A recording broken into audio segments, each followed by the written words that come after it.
ನಮಸ್ಕಾರ ಸ್ನೇಹಿತರೆ, ನಮ್ಮ ಒಂದು ಯೂಟ್ಯೂಬ್ ಚಾನಲಲ್ಲಿ ಕಂಪ್ಯೂಟರ್ ಬಗ್ಗೆ ಸಂಬಂಧಿಸಿದಂಥ ಸಂಪೂರ್ಣ ಮಾಹಿತಿಯನ್ನು ನೋಡಿಕೊಳ್ಳುತ್ತಿದ್ದೇವೆ. ಅದರಲ್ಲಿ ಅಧ್ಯಾಯ 3 ಇರ್ತದೆ ನೋಡಿರಿ. ಇವತ್ತಿನ ಒಂದು ವಿಡಿಯೋ ಅದಕ್ಕೆ ಸಂಬಂಧಿಸಿದೆ ಅಂದರೆ ಕಂಪ್ಯೂಟರ್ನ ಮೆಮೊರಿ ಬಗ್ಗೆ ಸಂಬಂಧಿಸಿದೆ. ಚಾಪ್ಟರ್ 3 ಕಂಪ್ಯೂಟರ್ ಮೆಮೊರಿ, ದತ್ತಾಂಶ ಸಂಗ್ರಹಣೆ ಮತ್ತು ನಿರ್ವಹಣೆಯ ಸಂಪೂರ್ಣ ಮಾಹಿತಿಯನ್ನು ಈ ಒಂದು ವಿಡಿಯೋದಲ್ಲಿ ನೋಡಿಕೊಳ್ಳೋಣ. ನೀವೇನಾದರೂ ನಮ್ಮ ಚಾನಲ್ ಹೊಸಬರಾದರೆ ಬೇಗನೆ ಚಾನಲ್ಗೆ ಸಬ್ಸ್ಕ್ರೈಬ್ ಆಗಿ, ಅದೇ ರೀತಿಗೆ ನಿಮ್ಮ ಫ್ರೆಂಡ್ಗಳು ಕೂಡ ಶೇರ್ ಮಾಡಿ. ಇವು ಏನಪ್ಪ ಅಂತಂದರೆ KPSC ಮತ್ತು ಗ್ರೂಪ್ ಸಿ ಮತ್ತು ಇತರೆ ಸ್ಪರ್ಧಾತ್ಮಕ ಪರೀಕ್ಷೆಗಳಿಗೆ ಸಂಬಂಧಿಸಿದಂಥ ಪ್ರಮುಖ ಮಾಹಿತಿ ಇರುತ್ತೆ ನೋಡಿರಿ. ಇದು ಕಂಪ್ಯೂಟರ್ಗೆ ಸಂಬಂಧಿಸಿದಂಥ AI ಮೂಲಕ ತಿಳಿಸಲಾಗ್ತದೆ. ಓಕೆ, ಆರ್ಟಿಫಿಷಿಯಲ್ ಇಂಟೆಲಿಜೆನ್ಸ್ ಮೂಲಕ ತಯಾರಿಸಿದಂಥ ಒಂದು ಸ್ಲೈಡ್ ಆಗಿದೆ ನೋಡಿ. ಚಿತ್ರಗಳ ಸಮೇತ ಇದನ್ನು ನೀಡುತ್ತದೆ ನಿಮಗೆ. ಓಕೆ, ತಪ್ಪದೇ ಈ ಒಂದು ವಿಡಿಯೋನ ವೀಕ್ಷಿಸಿ. ಮೊದಲನೇ ಒಂದು ಬರ್ತದೆ, ಮೆಮೊರಿಯ ಮೂಲ ಘಟಕ ಯಾವುದಂದರೆ ಬೀಟ್. ಮೆಮೊರಿಯ ಒಂದು ಮೂಲ ಘಟಕ ಯಾವುದು? ಬೀಟ್ ಆಗಿದೆ ನೋಡಿ. ಈ ರೀತಿಯಾಗಿ ಪ್ರಶ್ನೆ ಕೇಳ್ಬೋದು. ಮೆಮೊರಿಯ ಮೂಲ ಘಟಕ ಯಾವುದಂದರೆ ಬೀಟ್ ಆಗಿರ್ತದೆ. ಕಂಪ್ಯೂಟರ್ ಮೆಮೊರಿಯು ಅಸಂಖ್ಯಾತ ಸೆಲ್ಗಳಿಂದ ಕೂಡಿರ್ತದೆ ನೋಡ್ರಿ.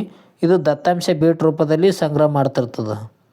ಈ ಒಂದು ವಿಷಯವನ್ನು, ದತ್ತಾಂಶವನ್ನು ಯಾವ ರೀತಿಯಲ್ಲಿ ಸಂಗ್ರಹಣೆ ಮಾಡ್ತದಂದರೆ ಇದು ಬೀಟ್ಗಳ ಮೂಲಕ ಸಂಗ್ರಹಣೆ ಮಾಡ್ತಿರ್ತದೆ ನೋಡ್ರಿ. ಬೀಟ್ ಅಂದರೆ ಏನಪ್ಪ ಅಂತಂದರೆ ಬೈನರಿ ಡಿಜಿಟ್ ಅಂತ ಕರೀತಾರೆ ನೋಡಿ. ಬೀಟ್ ಅಂದರೆ ಬೈನರಿ ಡಿಜಿಟ್ ಅಂತ ಕರೆಯಬಹುದು ನಾವು. ಇದರ ಒಂದು ವ್ಯಾಲ್ಯೂ ಅಂದರೆ ಮೌಲ್ಯ ಎಷ್ಟಪ್ಪ ಅಂತಂದರೆ, ಒಂದು ಬೀಟ್ ಅಂದರೆ 0 ಅಥವಾ 1 ಎಂದು ಹೇಳಬಹುದು. ಬೇಸ್ ವ್ಯಾಲ್ಯೂ ಅಂದರೆ 2 ಆಗಿರುತ್ತೆ ನೋಡಿರಿ. ಯಾವಾಗಲೂ ಬೇಸ್ ವ್ಯಾಲ್ಯೂ 2. ಬರೀ ಈ ಒಂದು ಬೀಟ್ನ ಒಂದು ಮೌಲ್ಯ ಎಷ್ಟಂದರೆ 0 ಅಥವಾ 1 ಆಗಿರುತ್ತೆ ನೋಡಿರಿ. ಇದು ಮೆಮೊರಿದು ಆಗಿದೆ ನೋಡಿ. ಬೀಟ್ ಗುಂಪುಗಳು ನಿಬ್ಬಲ್ ಮತ್ತು ಬೈಟ್ ಮೂಲಕ ನಾವು ನೋಡ್ಬೋದು ನೋಡಿ. ಅದಕ್ಕೆ ಸಂಬಂಧಿಸಿದಂಥ ಪ್ರಶ್ನೆ ಆಗಿವೆ ನೋಡಿ. ಮೊದಲನೇದಾಗಿ ನೋಡ್ತೀವಿ 2 ಬೈಟ್ಸ್ ಅಂದರೆ ಒಂದು ಕ್ರಂಬ್ ಅಂತ ಕರೆಯುತ್ತೇವೆ. 2 ಬೈಟ್ಸ್ಗಳು ಸೇರಿಗೆಸಿಂದ ಒಂದು ಕ್ರಂಬ್ ಆಗ್ತವೆ. ನಂತರದಲ್ಲಿ 4 ಬೀಟ್ಸ್ಗಳು ಸೇರಿ ಒಂದು ನಿಬ್ಬಲ್ ಆಗುತ್ತವೆ ನೋಡಿರಿ. ಈ ಒಂದು 4 ಏನು ಬೀಟ್ಸ್ಗಳಿದ್ದಾವೆ ಅವುಗಳು ಸೇರಿ ಒಂದು ನಿಬ್ಬಲ್ ಆಗುತ್ತವೆ, ಅಥವಾ ಅರ್ಧ ಬೈಟ್ ಅಂದರೆ ಕರೆಯುತ್ತೇವೆ ನಾವು. ನಂತರದಲ್ಲಿ 8 ಬೀಟ್ಸ್ ಅಂದರೆ 1 ಬೈಟಿಗೆ ಸಮ ಆಗಿರುತ್ತೆ ನೋಡಿ. 8 ಬೀಟ್ಸ್ ಅಂದರೆ ಏನಪ್ಪ ಅಂತಂದರೆ 8 ಬೀಟ್ಸ್ ಏನಪ್ಪ ಅಂತಂದರೆ 1 ಬೈಟಿಗೆ ಸಮ ಆಗಿರುತ್ತೆ ನೋಡಿರಿ. ಈ ರೀತಿಯಾಗಿ ಏನಪ್ಪ ಅಂತಂದರೆ ಪರಿವರ್ತನೆ ಆಗುತ್ತಿರ್ತದೆ. 2 ಬೀಟ್ಸ್ ಅಂದರೆ 1 ಕ್ರಂಬ್, 4 ಬೀಟ್ಸ್ ಅಂದರೆ 1 ನಿಬ್ಬಲ್, 8 ಬೀಟ್ಸ್ ಅಂದರೆ 1 ಬೈಟ್ ಆಗಿರುತ್ತೆ ನೋಡಿರಿ. ಪರೀಕ್ಷೆ ಒಂದು ಟಿಪ್ಸ್, ಇದರ ಒಂದು ಟಿಪ್ಸ್ ನೋಡೋದಾದರೆ ಪ್ರಶ್ನೆ ಯಾವ ರೀತಿಯಾಗಿ ಕೇಳ್ತಾರೆ ಅಂದರೆ 1 ನಿಬ್ಬಲ್ ಅಂದರೆ ಎಷ್ಟು ಅಂತ ಕೇಳ್ತಾರೆ ನೋಡಿ. ಕ್ವಶನ್ ಆಗಿದೆ ನೋಡಿ. ಇದು 1 ನಿಬ್ಬಲ್ ಅಂದ್ರೆ ಎಷ್ಟು ಅಂತ ಕೇಳ್ತಾರೆ. ಇದಕ್ಕೆ ಎಷ್ಟಂದರೆ ಉತ್ತರ 4 ಬೀಟ್ ಅಥವಾ ಅರ್ಧ ಬೈಟ್ ಅಂತ ಕರಿಬೋದು ನಾವು. 4 ಬೀಟ್ ಅಥವಾ ಅರ್ಧ ಬೈಟ್ ಅಂತ ಕೂಡ ಕರಿಬೋದು ನೋಡ್ರಿ ನಾವು. ಇದು 1 ನಿಬ್ಬಲ್ ಅಂದರೆ ಇಲ್ಲಿ ಕೊಟ್ಟಿದ್ದಾರೆ ನೋಡಿ. 1 ನಿಬ್ಬಲ್ ಅಂದರೆ 4 ಬೀಟ್ಸ್ ಅಥವಾ ಅರ್ಧ 1 ಬೈಟ್ ಅಂತಲೇ ಕರಿಬೋದು. ಮೆಮೊರಿ ಅಳತೆ ಪಟ್ಟಿ ನೋಡ್ಬೋದು. KBಯಿಂದ TBವರೆಗೆ ಈ ಒಂದು ಮಾಹಿತಿ ಇರ್ತದೆ. ಇದು ವೆರಿ ಇಂಪಾರ್ಟೆಂಟ್. ಯಾಕಂದರೆ ಇದರ ಬಗ್ಗೆ ಹಲವಾರು ಎಕ್ಸಾಮ್ನಲ್ಲಿ ಕೇಳಿದ್ದಾರೆ. ನಾವು PEC, PSI, SDA, FDA, village account, PDO ಈ ಒಂದು ಎಕ್ಸಾಮ್ನಲ್ಲಿ ಕಂಪ್ಯೂಟರ್ಗೆ ಸಂಬಂಧಿಸಿದಂಥ ಮಾಹಿತಿ ನಾವು ತಿಳಿದಿರಲೇಬೇಕಾಗ್ತದೆ. ಅದಕ್ಕಾಗಿ ಈ ಒಂದು ವಿಡಿಯೋನ ತಪ್ಪದೆ ಕೊನೆಯವರೆಗೆ ನೋಡಿ. ವೆರಿ ಇಂಪಾರ್ಟೆಂಟ್ ಮಾಹಿತಿ ಇರ್ತದೆ ನೋಡಿರಿ. 1 ಕಿಲೋಬೈಟ್ ಅಂದರೆ 1 ಕಿಲೋಬೈಟ್ ಏನಪ್ಪ ಅಂತಂದರೆ 1024 ಬೈಟ್ಗೆ ಸಮವಾಗಿರ್ತದೆ. 1024 ಏನು ಬೈಟ್ ಇದ್ದಾವೆ ಅವುಗಳು ಸೇರಿ 1 ಕಿಲೋಬೈಟ್ ಆಗುತ್ತದೆ. ನಂತರದಲ್ಲಿ 1024 ಕಿಲೋಬೈಟು 1 ಮೆಗಾಬೈಟ್ಗೆ ಸಮವಾಗಿರುತ್ತೆ ನೋಡಿರಿ. 1 ಮೆಗಾಬೈಟ್ ಅಂದರೆ 1024 ಕಿಲೋಬೈಟು. ನಂತರದಲ್ಲಿ 1024 MB 1024 ಮೆಗಾಬೈಟ್ ಸೇರಿ 1 ಗಿಗಾಬೈಟ್ ಆಗುತ್ತದೆ. 1 GB ಅಂತಲೇ ಕರಿತೀವಿ ನೋಡಿರಿ. 1 GB ಎಷ್ಟು ಅಂದರೆ 1024 MBಗಳು ಸೇರಿಗೆಸಿಂದ ನಾವು ನೋಡ್ಬೋದು. ನಂತರ 1024 GB 1 ಟೆರಾಬೈಟಾಗಿ ಪರಿವರ್ತನೆ ಆಗ್ತದೆ. ಉದಾಹರಣೆ ನಾವು ನೆಟ್ ಯೂಸ್ ಮಾಡ್ತೀವಲ್ಲ, ಈ ರೀತಿಯಾಗಿ ಯೂಸ್ ಮಾಡ್ಬೋದು. ಅಂದರೆ 1024 KB ಇರ್ತದೆ, ಅದಕ್ಕೆ ಎಷ್ಟು 1 MB ಲಾಸ್ ಆಗ್ತದೆ. ಅದೇ 1024 MB ಒಂದು ಮೂವಿಯನ್ನು ಡೌನ್ಲೋಡ್ ಮಾಡ್ಬೇಕಂದ್ರೆ 1024 ಒಂದು MB ಹೋಯ್ತಂದ್ರೆ ಎಷ್ಟು 1 GB ಮೂವಿ ಡೌನ್ಲೋಡ್ ಆಗಿರ್ತದೆ. ಈ ರೀತಿಯಾಗಿ 1024 ಅಂದರೆ 1 GB, 1024 GB ಅಂದರೆ 1 ಟೆರಾಬೈಟನೇ ಅಂತ ಹೇಳ್ಬೋದು. ಆಮೇಲೆ 1024 ಟೆರಾಬೈಟ್ ಹೋಗಿ ಆಮೇಲೆ ಗಿಗಾಬೈಟ್ ಬರ್ತದೆ. 1 GB 1024 ಟೆರಾಬೈಟ್ ನೋಡಿ. 1024 ಟೆರಾಬೈಟ್ ಏನಂದರೆ 1 GB ಪರಿವರ್ತನೆ ಆಗ್ತದೆ. ನಾವು ಉದಾಹರಣೆಗೆ ದಿನನಿತ್ಯದ ಬಳಕೆ ಮಾಡುವಂಥ ಘಟಕಗಳ ಬಗ್ಗೆ ನೋಡೋಣ.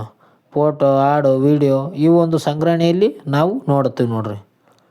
ಎಲ್ಲಿ ಅಂದರೆ ಒಂದು ವೀಡಿಯೋನ ಸೇವ್ ಮಾಡಿದರೆ ಅದರಲ್ಲಿ ಡೀಟೇಲ್ಸ್ ಅಂತ ಹೋಗಿ ನೋಡಿ, ಅಲ್ಲಿ ಈ ಒಂದು MBಗೆ ಸಂಬಂಧಿಸಿದಂಥ ಮಾಹಿತಿ ಇರ್ತದೆ. MB, GB, KB. ಇದೇನಪ್ಪ ಅಂತಂದರೆ ಪ್ರಮುಖ ಮೆಮೊರಿಯ ಅಳತೆಯ ಪಟ್ಟಿಯಾಗಿದೆ ನೋಡಿರಿ.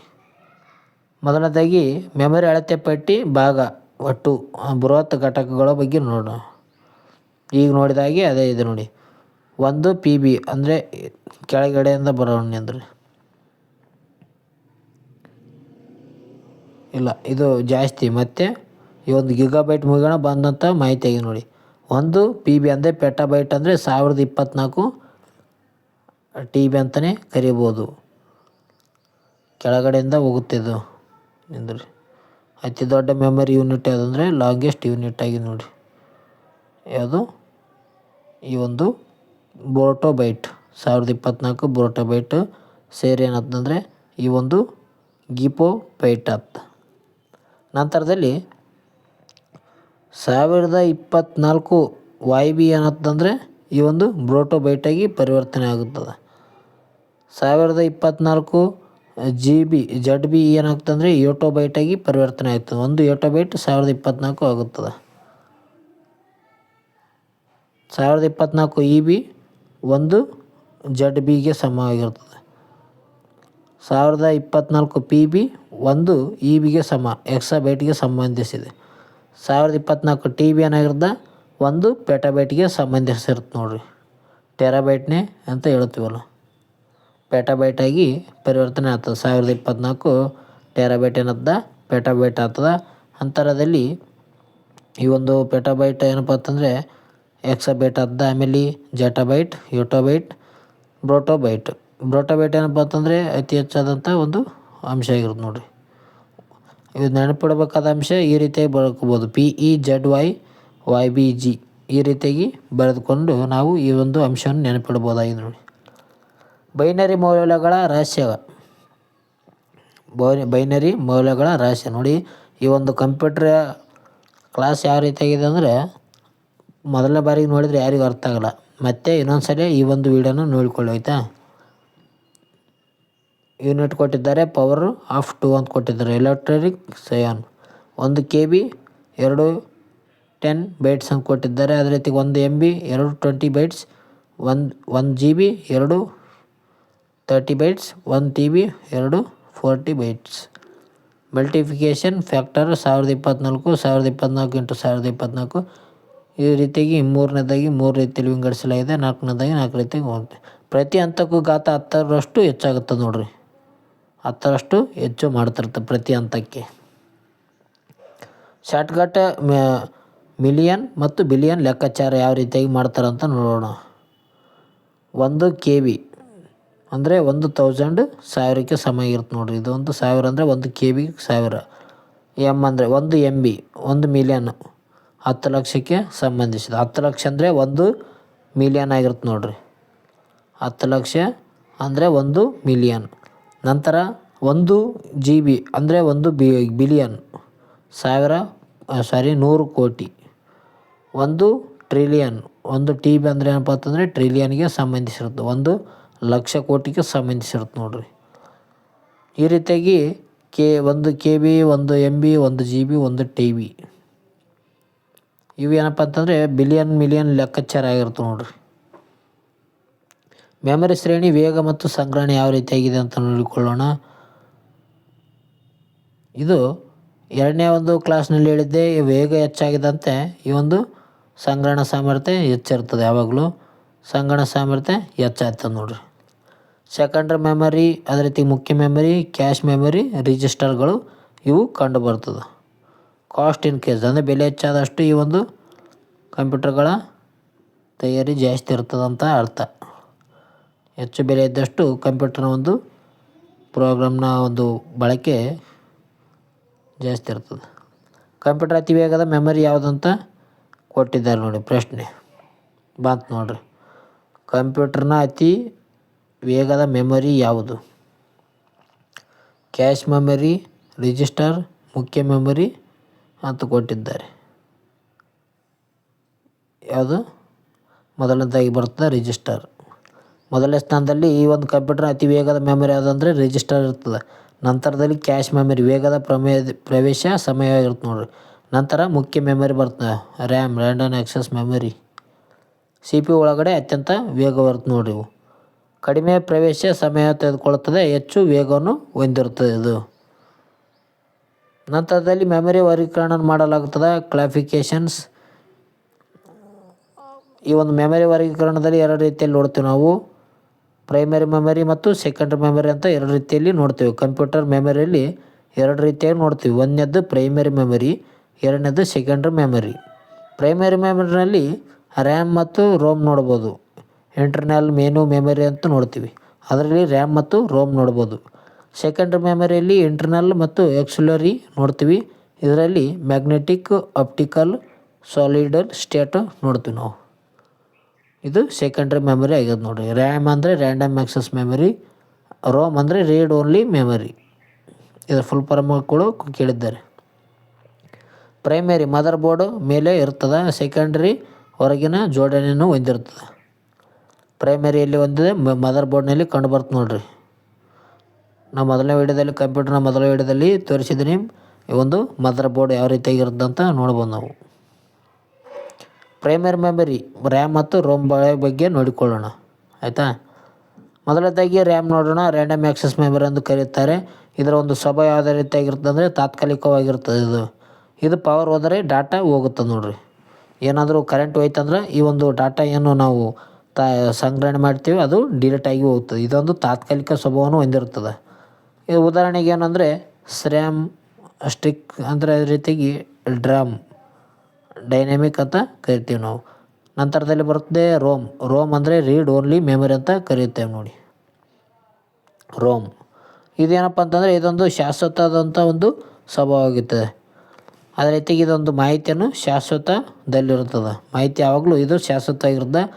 ರ್ಯಾಮ್ನಲ್ಲಿ ತಾತ್ಕಾಲಿಕ ನೋಡ್ರಿ ಮಾಹಿತಿ. ವಿಧಗಳು ಯಾವ ರೀತಿಯಾಗಿದೆ ಅಂದರೆ ಫ್ರೋಮು, EEPROM, ಅದೇ ರೀತಿಯಾಗಿ EEPROM. ಈ ರೀತಿಯಾಗಿ ವಿಧಗಳನ್ನು ನಾವು ಕೂಡ ಈ ಒಂದು ರೋಮ್ನಲ್ಲಿ ನಾವು ನೋಡ್ಬೋದು. ಇದೇನಪ್ಪ ಅಂತಂದರೆ ಪ್ರೈಮರಿ ಮೆಮರಿ ಆಗಿರುವಂಥ ರ್ಯಾಮ್ ಮತ್ತು ರೋಮ್ಗೆ ಸಂಬಂಧಿಸಿದಂಥ ಮಾಹಿತಿ ಆಗಿತ್ತು. ನಂತರ ಯಾವ್ದು ಬರ್ತದೆ ಅಂದರೆ ಸೆಕೆಂಡ್ರಿ ಮೆಮರಿ. ಸೆಕೆಂಡ್ರಿ ಮೆಮರಿದಾಗ ನಾವು ಮೂರು ರೀತಿಯಲ್ಲಿ ನೋಡ್ತೀವಿ. ಮೊದಲನೇದಾಗಿ ಮ್ಯಾಗ್ನೆಟಿಕ್ ಸ್ಟೋರೇಜ್ ನೋಡ್ತೀವಿ, ನಂತರದಲ್ಲಿ ಆಪ್ಟಿಕಲ್ ಸ್ಟೋರೇಜ್, ನಂತರದಲ್ಲಿ ಸಾಲಿಡ್ ಸ್ಟೇಟ್.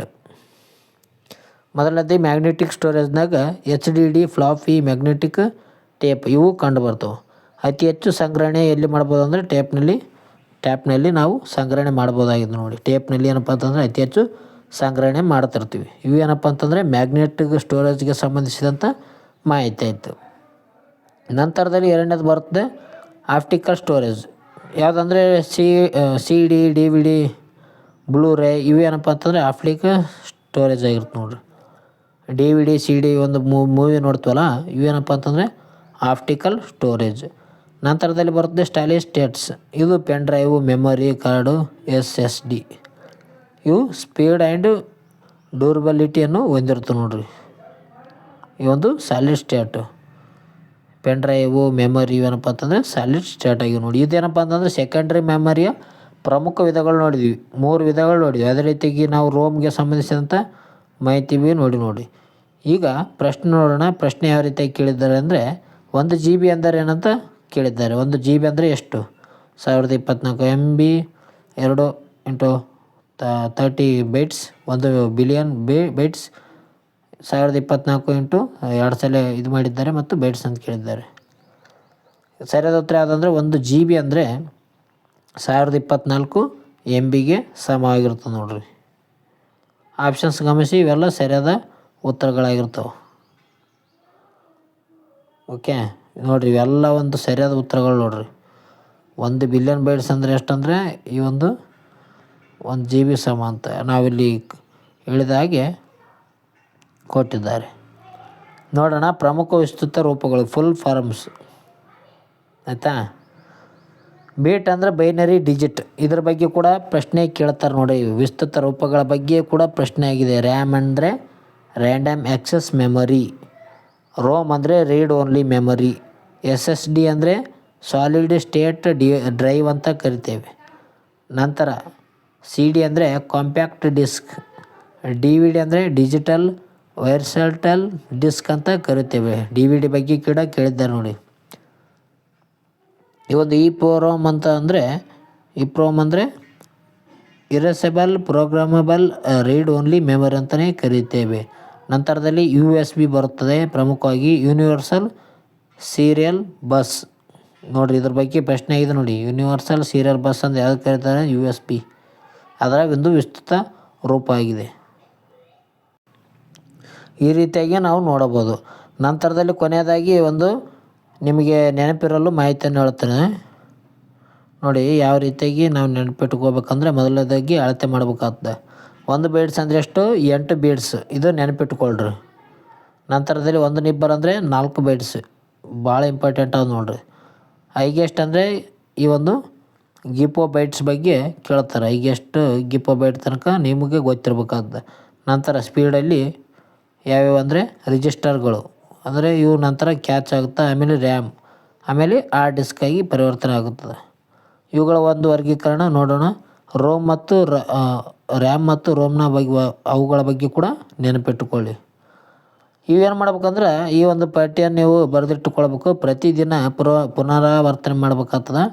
ಅಂದಾಗ ಮಾತ್ರ ಇಲ್ಲಿವರೆಗೂ ನಾನು ಏನು ಹೇಳಿದೆ ಕಂಪ್ಯೂಟರ್ಗೆ ಸಂಬಂಧಿಸಿದಂಥ ಮಾಹಿತಿ ತಲೆಯಲ್ಲಿ ಉಳಿತಾವೆ. ಇಲ್ಲಂದ್ರೆ ಗಾಳಿಗೆ ಹೋಗ್ತಾವೆ ಆಯಿತಾ. ಈಗ ಏನು ಮಾಡ್ಬೇಕಂದ್ರೆ, ನೀವು ಎಲ್ಲ ಒಂದು ವೀಡಿಯೋ ನೋಡಿದಲ್ಲ, ಅದರೊಂದು ನೋಟ್ ಮಾಡ್ಕೊಳ್ರಿ ಅಥವಾ ಒಂದು ಸ್ಕ್ರೀನ್ಶಾಟನ್ನು ಹೊಡೆದಿಟ್ಕೊಂಡು ಬರೆದಿಟ್ಟುಕೊಳ್ಳಿ. ಆ ರೀತಿ ಮಾಡಿದರೆ ನಿಮಗೇನತ್ತಂದರೆ ನೆನಪು ಉಳಿತದೆ. ಎಕ್ಸಾಮ್ದಾಗ ಕೇಳಿದಾಗ USB ಅಂದರೆ ಏನು ಅಂತ ಕೇಳ್ತಾರೆ. ಆಮೇಲೆ ಯೂನಿವರ್ಸಲ್ ಸೀರಿಯಲ್ ಬಸ್ ಅಂತ ನಾವು ಹಾಕ್ಬೋದು. ಇಲ್ಲಾಂದ್ರೆ ಬೇರೆದು ಹಾಕಿಗೆಸಿಂದ ಫೇಲ್ ಆಗುವಂಥ ಚಾನ್ಸಸ್ ಇರ್ತದೆ. ಅದಕ್ಕಾಗಿ ಎಲ್ಲರೂ ಈ ಒಂದು ಮಾಹಿತಿಯನ್ನು ನೋಟ್ಸ್ ಮಾಡ್ಕೊಳ್ರಿ. ಓಕೆ ಫ್ರೆಂಡ್ಸ್, ಈ ಒಂದು ವಿಡಿಯೋ ಇಷ್ಟ ಆಯಿತು ಅಂದರೆ ನೀವು ಲೈಕ್ ಬಟನ್ ಪ್ರೆಸ್ ಮಾಡಿ, ಅದೇ ರೀತಿಯಾಗಿ ನಿಮ್ಮ ಫ್ರೆಂಡ್ಗಳು ಕೂಡ ಶೇರ್ ಮಾಡಿರಿ. ಕಾಮೆಂಟ್ನಲ್ಲಿ ನಿಮ್ಮ ಒಂದು ಅನಿಸಿಕೆಯನ್ನು ತಿಳಿಸಿ. ಮುಂದಿನ ವಿಡಿಯೋದಲ್ಲಿ ಸಿಗೋಣ ಫ್ರೆಂಡ್ಸ್. ಟೇಕ್ ಕೇರ್, ಬಾಯ್.